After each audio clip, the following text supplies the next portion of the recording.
Hi everyone, this is Local History with Jake.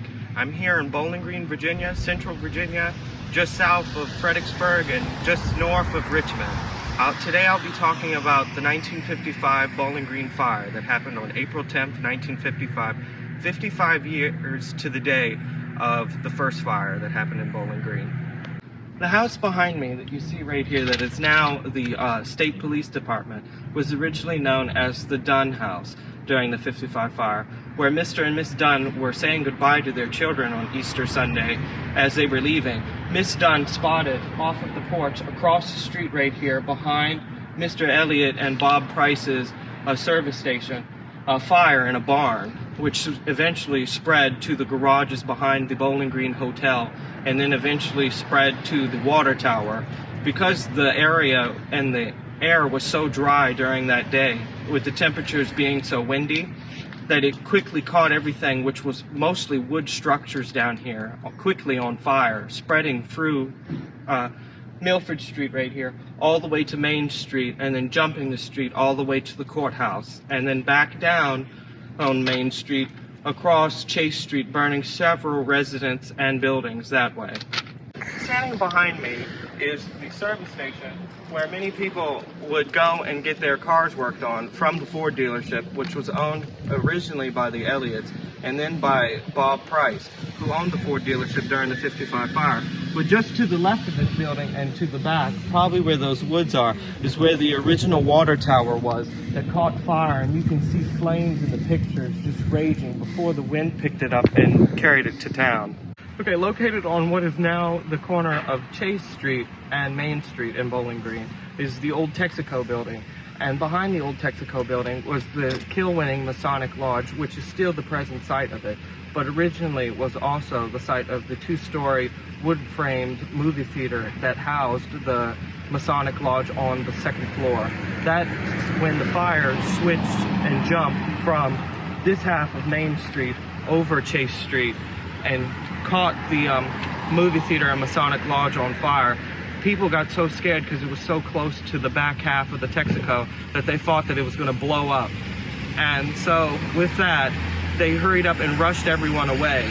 And they had gas tankers and oil tankers that caught on fire at some time. Right here on the corner was where Woodwards Electrical was, where he sold Westinghouse appliances, TVs, Zenith radios, anything you could possibly need for your electrical needs back in the early 50s and late 40s. Just to the left of the building was a lawyer's office, a small little building, and then was Kidwell's Foodland, which was a mini grocery stores that serviced the area during that time. And just to the left of Kidwell's was the Western Auto, owned by John C. Edgar, who was supposed to sell his business that following Monday after Easter Sunday, but then eventually fire struck where he was all out and the deal fell through.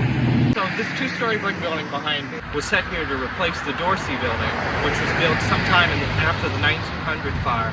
This building during the 1955 fire originally housed the Holmes Pharmacy, Mr. Bruce's shoe store, as well as a doctor's office for Dr. Broadus, as well as Dr. Webb, who was a dentist and local dentist. And so after the fire spread from the Mr. Smith's 5 and 10 cent store, they came up north this way towards town and caught this brick building on fire. So right here at this spot is where the H.M. Davis Hardware and Mr. Tender's Jewelry store used to stand. It was originally a two-story framed building that looks much like the old Borky building on the corner just south of here. It went up in flames like kindling firewood. Really quick and to the point, and it spread to the back, going to the old lawyer's offices, which were also county offices at the time, as well as the amusement park services for the county, and the Red Cross building, eventually spreading almost to the jail, and where they had to pull out people out of that were convicts to help fight the fire, and to the courthouse lawn right there, where people and court officials had to go and run and pull the records out of the courthouse and able to save them. This building behind me right here was one of the law offices that survived the first fire of 1900, and multiple of these little buildings lined around the courthouse right here, and especially over there on the other side. But unfortunately, in 1955, caught fire and burned with the rest of the town. One of them had the Red Cross building in it, and one of the circus buildings in it. This shows the original Union Bank, now known as Atlantic Union Bank. Temperatures reached so hot that day that it blew the windows out of the bank. And this bank building actually saved some of the only standing wood-framed buildings.